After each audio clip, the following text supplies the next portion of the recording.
Paul-Arthur Fortin est considéré comme le père de l'entrepreneuriat au Québec. Pendant de nombreuses années, Paul-Arthur Fortin a été associé à la cause du développement local et régional par le truchement de l'entrepreneuriat. Il a mené des recherches sur la culture entrepreneuriale et sur les valeurs qui s'y rattachent. En 1980, M. Fortin a initié la Fondation de l'entrepreneurship, dont il a été le premier PDG de 1989 à 1997. À lui seul, cet acteur engagé du développement de proximité aura poussé plusieurs générations de dirigeantes et de dirigeants à aller de l'avant grâce à de bons conseils directoriaux. Alors, dans le fond, à l'époque, on pensait que la richesse venait de l'État ou des entreprises étrangères. En fait, évidemment, il y avait beaucoup d'incompréhension. C'est comme si tu veux des entreprises, ça prend d'abord de l'argent. Mm-hmm. Ce qui est complètement faux. Hein? Dans le processus du développement du monde, c'est pas eu de l'argent d'abord, puis on va créer des entreprises. C'est eu du monde qui avait des problèmes, qui ont décidé de développer des choses, puis ils ont généré, si tu veux, des fonds, puis ils peuvent l'étendre. Mais c'est pas l'argent qui développe les entreprises, ce sont les entrepreneurs. Exact. Justement, votre père était un entrepreneur. Est-ce que ça a joué un rôle dans votre carrière? Bien, en fait, c'est certainement, si vous voulez, la famille joue un rôle très important, majeur, tout au moins au niveau des valeurs. Mon père était, si vous voulez, ce qu'on pourrait appeler un jack of all trades. Hein? C'était quelqu'un qui ne savait pas lire, ne savait pas écrire, hein? Mais excepté, si tu veux, était débrouillard. Il n'a jamais travaillé vraiment pour des employeurs. Enfin, il construisait des maisons. Il réparait des maisons. Il y avait des loyers. Enfin, il a été cultivateur un bout de temps aussi. Mais c'était quelqu'un qui était dans le domaine, si vous voulez, du débrouillard. On se débrouille. On était une grande famille. On était 13 chez nous. 9 garçons, 4 filles. Alors, moi, j'étais le premier des garçons. Alors, c'est sûr, si vous voulez, qu'à ce moment-là, il fallait que tu donnes l'exemple. Il fallait que tu étudies, parce que c'est important chez nous, si tu veux, d'étudier. Et puis quand tu vas avoir étudié, il faut que tu reviennes développer des choses chez nous, là. Parce que, il croyait vraiment, si vous voulez, que l'éducation, l'instruction, est un élément important dans la transformation. Donc, ce sont des valeurs que ma famille, si vous voulez, m'ont léguées. Et, évidemment, il y a eu des circonstances de toute nature qui ont fait que ça prend un peu plus de temps, un peu moins de temps. Enfin, il y a des occasions qui se sont présentées, des opportunités que je ne pouvais pas planifier. Puis voilà. Ça a l'air de faire partie de la vie des entrepreneurs, ça, les imprévus, les opportunités. Oui, effectivement. Enfin, moi, en tout cas, c'est mon histoire. Enfin, donc, vous avez œuvré beaucoup dans le domaine du développement économique régional. Oui. Par contre, je observe que vous êtes critique en ce qui concerne justement le développement régional du Québec. Que pensez-vous de l'approche étatique pour assurer le développement économique des régions? Est-ce un échec? Bien, en fait, si vous voulez, moi, je pense que, je dirais oui, c'est un échec. Et on a fait des essais. Je ne dis pas que les essais n'étaient pas honnêtes. Je pense que les gens étaient sincères, etc. Sauf que, on avait comme modèle ce qui se passait en France à ce moment-là. Les plans quinquennaux. L'intervention des technocrates pour organiser le plan, puis ni plus ni moins guider le développement des régions. Nous, au Québec, ça n'a pas fonctionné. D'un gouvernement à l'autre, évidemment, on changeait les noms. Au début, c'était l'Office de planification, c'est devenu l'Office de planification et de développement. Par la suite, c'est devenu le ministère des Régions. Puis là, après ça, c'est devenu le ministère des Régions et de l'occupation du territoire. Oui. Hein? Alors, je dirais, si vous voulez, mais la réalité demeurait toujours la même. Comment on développe les régions? Parce qu'occuper un territoire, ça suppose quand même qu'il y ait du développement. Mais on faisait une élection en disant, maintenant, on s'en vient. Ne vous énervez pas dans la région. On s'en vient avec un nouveau programme, puis ça va bien aller, etc. Je pense que les gens, en tout cas, croyaient sincèrement dans ce qu'ils disaient.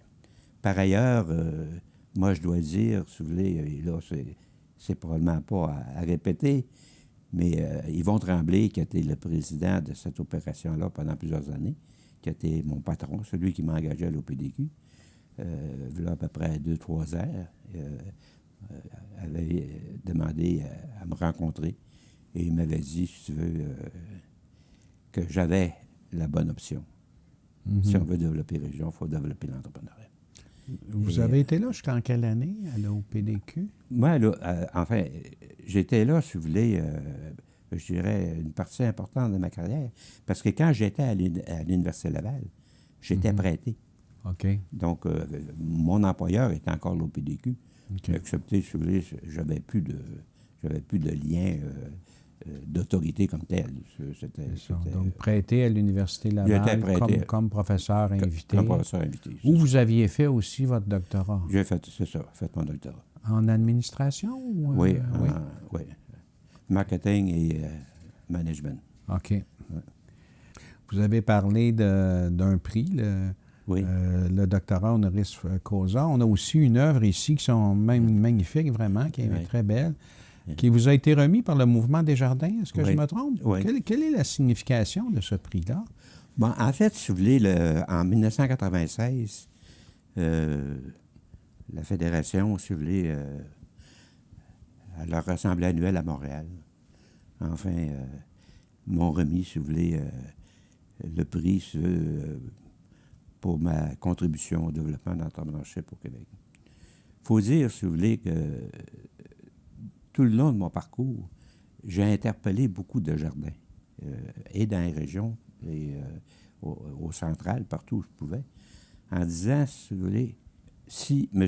Alphonse revenait sur Terre maintenant, au Québec, hein, il ne parlerait pas de fonder les caisses populaires, parce qu'il existe, puis il y a de l'argent à profusion, pourrais-je dire.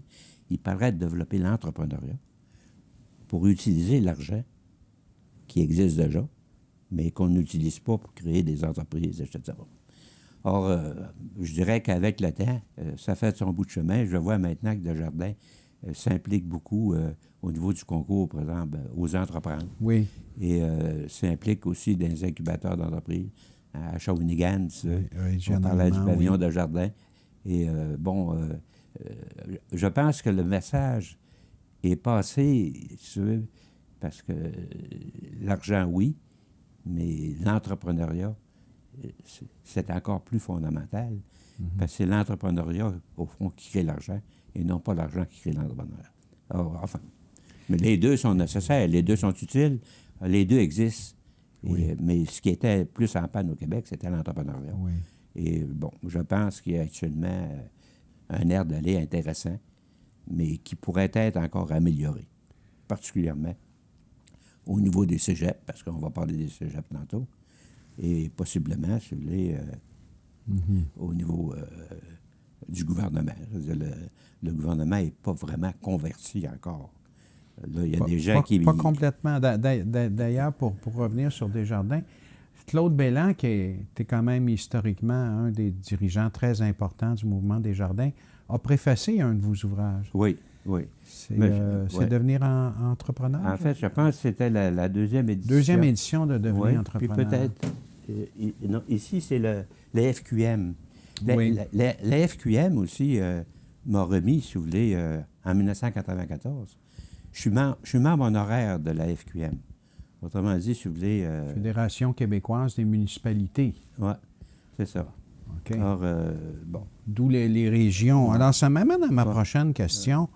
Le discours sur l'entrepreneuriat à partir de 1980 est plutôt discret au départ et devient plus voyant à partir de 84. Mais selon votre analyse, ce discours était à la marge du gouvernement. Oui. Que pensez-vous des différentes interventions gouvernementales qui ont suivi en matière d'entrepreneuriat? Bien, en fait, si vous voulez, il y a eu des initiatives. À un moment donné, ça a été un peu comme une mode. Hein? Il y a eu, par exemple, des agents de sensibilisation à l'entrepreneuriat. Là, j'ai de la misère à mettre des dates, là, mais peut-être autour de l'an 2000, à un moment donné, il y avait le secrétariat à l'entrepreneuriat, à l'entrepreneurship, puis enfin. Et bon, il y avait des agents de sensibilisation Oui. qui étaient dans une structure décentralisée, de Forum pour l'emploi, ou enfin. Et qui ont joué un rôle très positif, comme les CLD d'ailleurs. OK. Mais ce que je remarque, c'est qu'il y a eu beaucoup d'initiatives gouvernementales qui pouvaient aider, mais d'abord, il y avait beaucoup de changements. Hein? Quand on a commencé à s'impliquer dans l'entrepreneuriat, les SADC, CAE existaient. Hein? 40 ans après, les SADC et CAE, ça existe encore. C'est le gouvernement fédéral. Quelque part, si vous voulez, dans les années 80, on avait créé, j'étais à la Fondation, Ressources Entreprises, bon, qui aide les entreprises au niveau de l'information. Alors, ça existe encore. C'est financé par le fédéral. Alors, les CREDEC, ceux qu'on avait créés dans ces années-là, hein, les incubateurs d'entreprises, ici dans le Grand Québec, bon, ça a duré le temps, si tu veux, de 2-3 ans, le temps de subvention, mais il n'y a pas eu de continuité. Oui. Là, aujourd'hui, c'est en train d'être repris par les villes, et bon, Montréal, Shawinigan, Trois-Rivières Québec. aussi, Bon, Québec, enfin, oui. autrement dit, c'est comme si on a de la misère à tenir le coup longtemps. C'est ça. La deuxième chose, si vous voulez, c'est que quand il y a eu le secrétariat à l'entrepreneurship au conseil exécutif, à un moment donné, ça a été intégré au secrétariat de la jeunesse. Puis après, carrément, ça a disparu. Autrement dit, si tu veux, c'est comme si la machine technocratique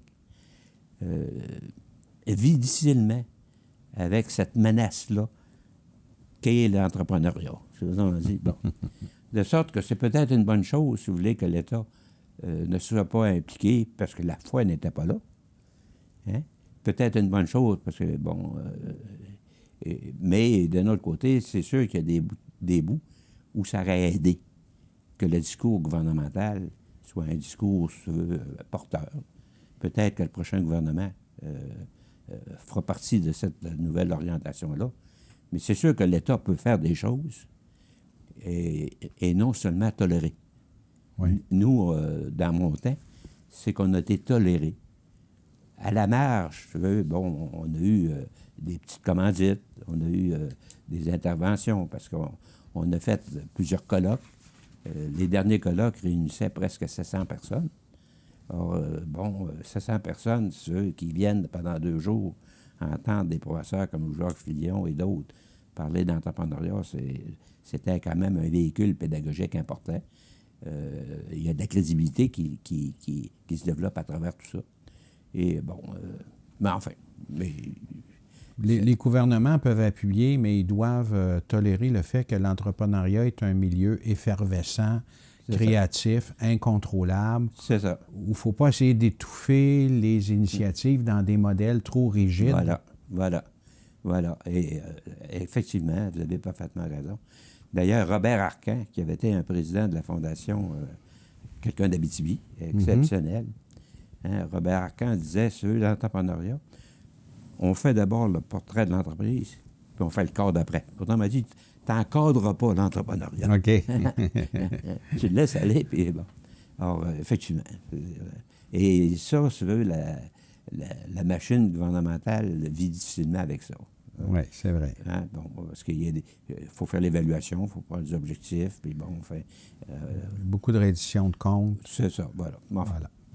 Mais il demeure, si vous voulez, qu'à travers tout ça, moi, j'étais là à la Fondation. Quand on a quitté la Fondation, évidemment, ma conjointe était là aussi, si tu veux, puis elle travaillait comme une folle, et on a travaillé fort, mais la foi était très forte. On a laissé, si tu veux, dans le compte de banque, 1 545 000 en surplus accumulé.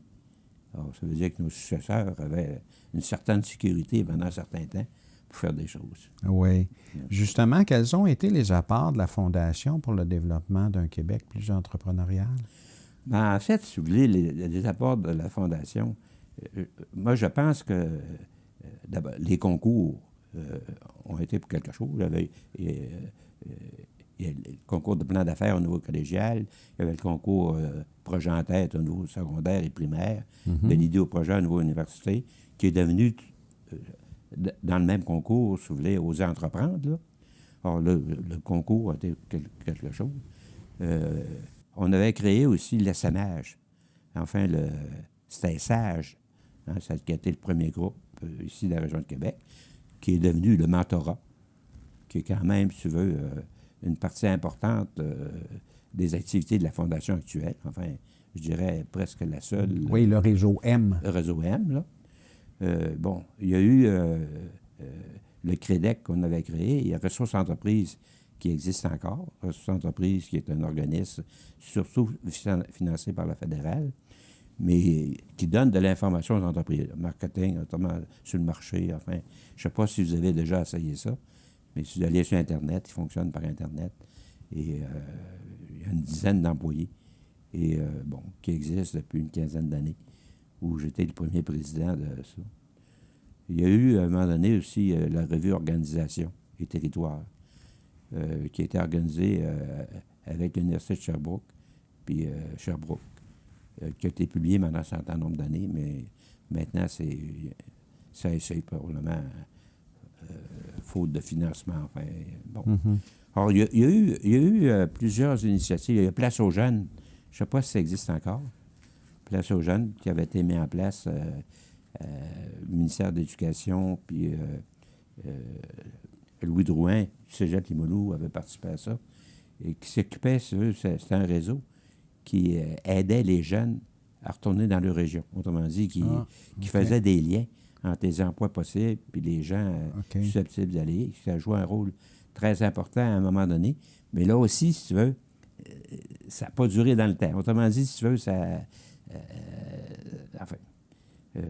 à part de ça, si vous voulez, je n'ai pas toutes les autres. On a parlé du réseau M, et puis récemment, nous nous sommes revus à Shawinigan, où avait lieu le lancement des communautés plus entrepreneuriales, avec comme co-auteur notamment Nathalie Riverain, qui, je crois, vous a succédé ou a été, elle aussi, dirigeante de la Fondation.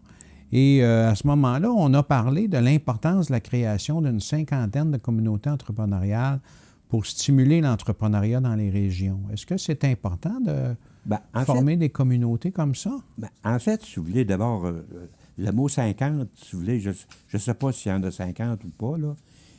Ce qui est important, je pense, c'est si on veut accélérer le processus de partage de valeurs. Bon, il faut se choisir, si vous voulez, des tribunes, il faut se choisir des lieux. Oui. Et dans le cas de Shawinigan, bon, eux, ils ont connu, si vous voulez, vous le savez très bien, avec l'aluminium, qui est le papier, enfin, les grands employeurs, ils ont quitté. Et bon, il y a une culture de boîte à lunch qui est là. Hein? Et je reprends l'expression, si vous voulez, du maire Angers de Shawinigan.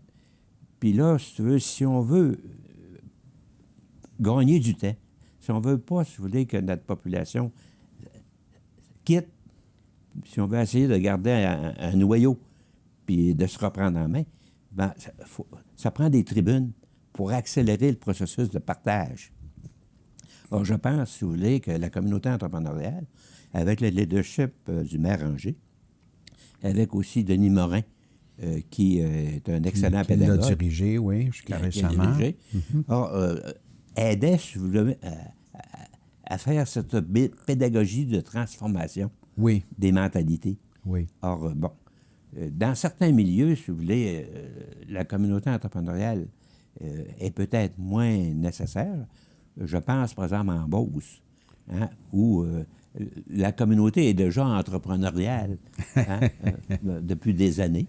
Or, bon, c'est peut-être moins nécessaire de créer une tribune particulière, là, mais ça dépend, si vous voulez, du leadership qui existe, puis des gens. Mais une chose qui est certaine, si on veut partager des valeurs, faut se donner des occasions de concertation, de nommer les valeurs, d'échanges. puis des échanges.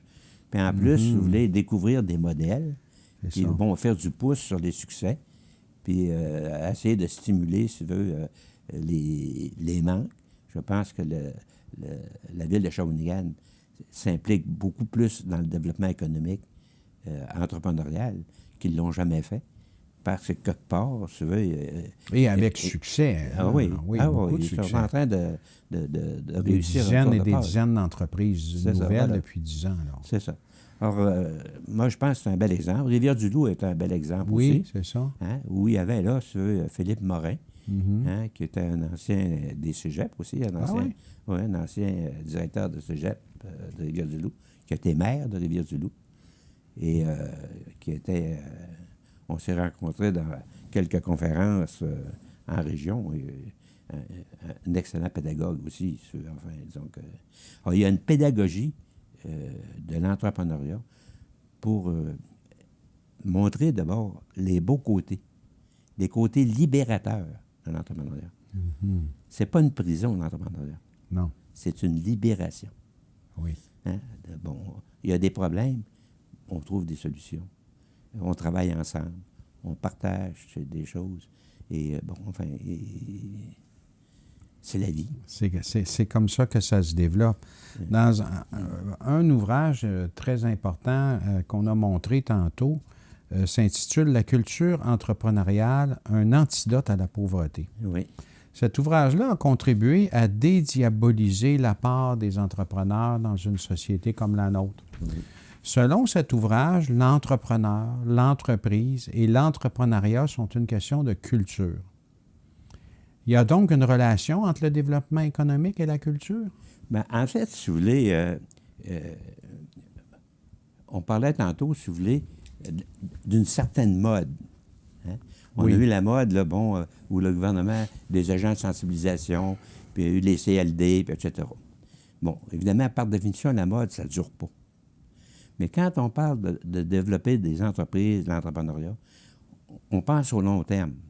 Hein? Quand on regarde CGI, par exemple, hein, CGI n'aurait pas pu être le fruit d'une mode. Hein? Des fois, la mode, ça dure une saison. Des fois, ça dure 2-3 ans. Mais au fond, quand on veut que des choses durent, il faut être capable de s'asseoir sur du long terme. Oui. Et bon, et là, c'est ça pourquoi on parle de culture. On sait très bien ce qui s'en vient, enfin, on peut savoir ce qui s'en vient au Québec et ailleurs sur la planète, l'environnement, par exemple. Hein? On sait tous les bouleversements, enfin, on prévoit un paquet de bouleversements. Hein? Les inondations, enfin, les vents, etc. Or, quelque part, de plus en plus, il va falloir être capable, comme humain, comme société, de se tourner de bord, puis de recréer des choses, de créer des nouvelles choses pour essayer, si tu veux, de faire échec à ces éventualités-là, mais aussi pour rebâtir ce qu'on n'a pas pu éviter. Et bon, c'est vrai au niveau des emplois, c'est vrai, si tu veux, au niveau des entreprises. Au fond, c'est à tous les niveaux. Alors, quelque part, si tu veux, si on a une culture entrepreneuriale existante dans notre société, c'est qu'on ne sera jamais à bout de souffle à Tite-Marie-Utile. On aura toujours cette énergie-là, ou des jeunes l'auront, puis nous, on n'a qu'à contribuer ou qu'à applaudir, mais on aura ce goût de survivre, de recréer.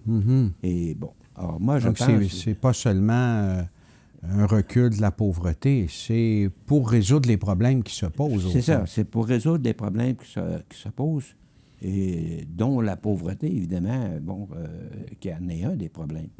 Mais pour moi, si vous voulez, la culture est une assurance survie.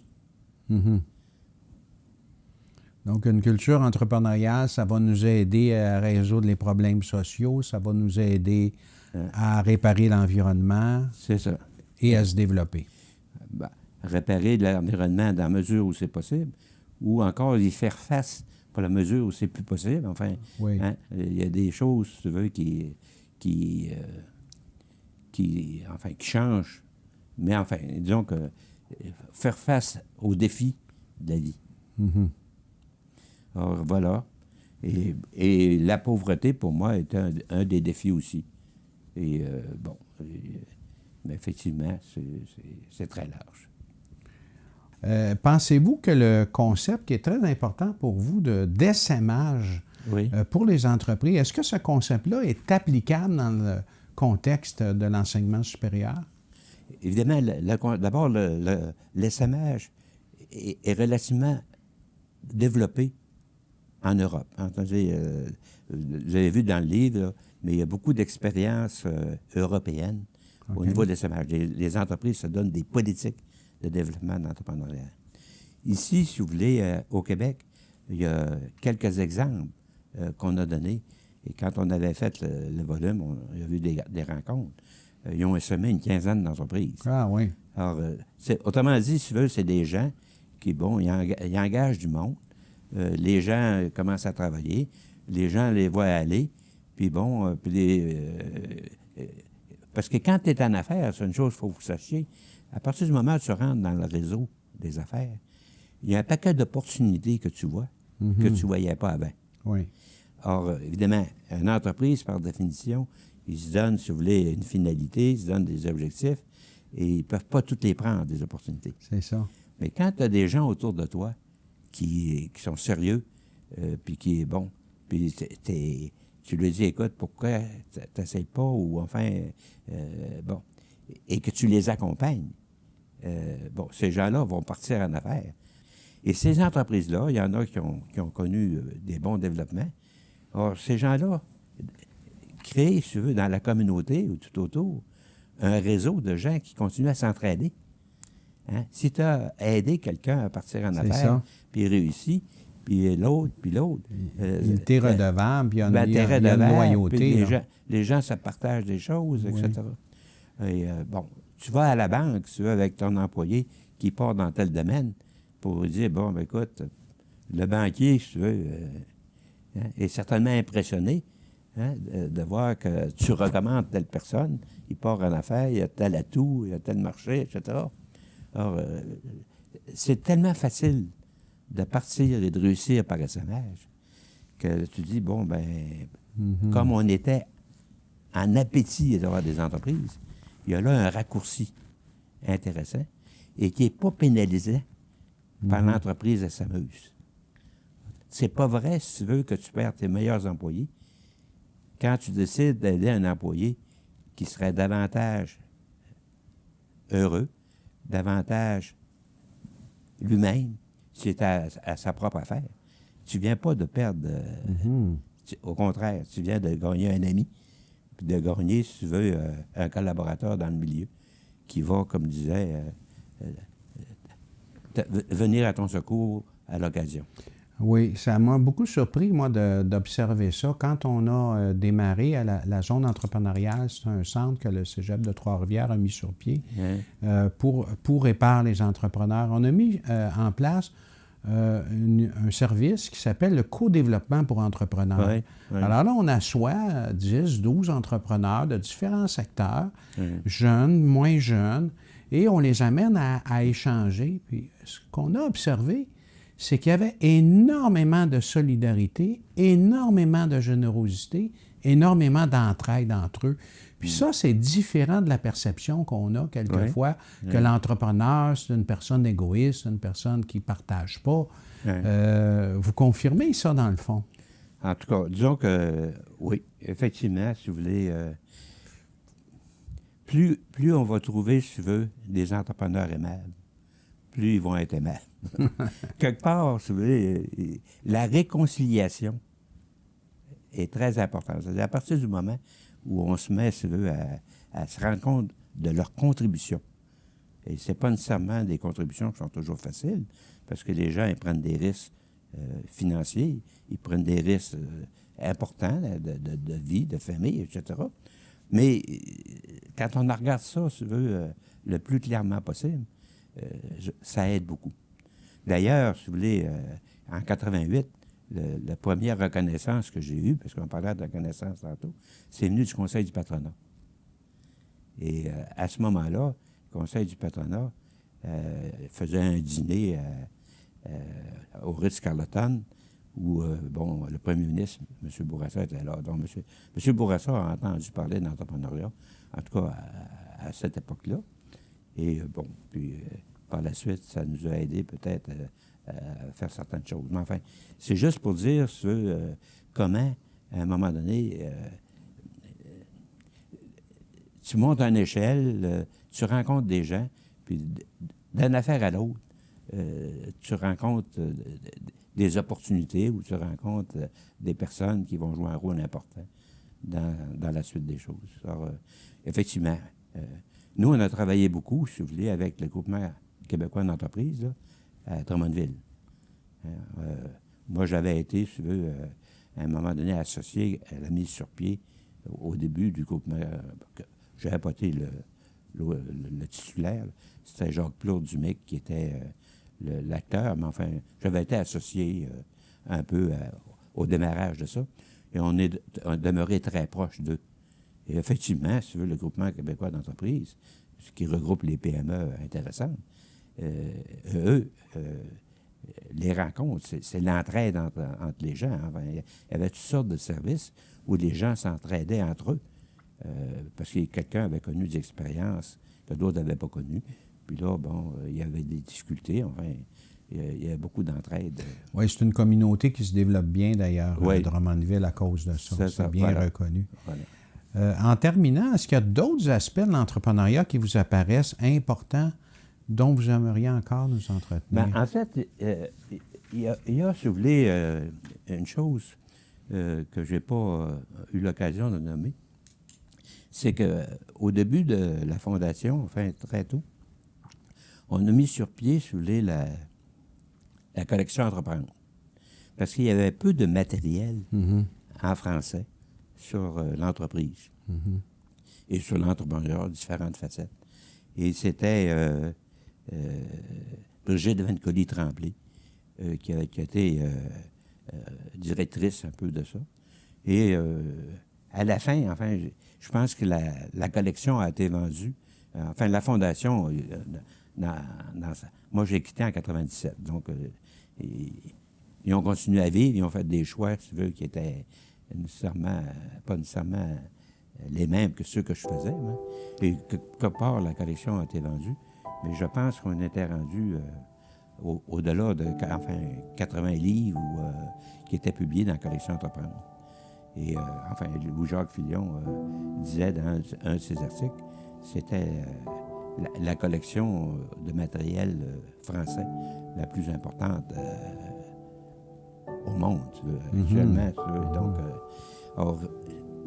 ça a aidé, si vous voulez, la pédagogie, puis l'explication sur de différentes facettes des entrepreneurs.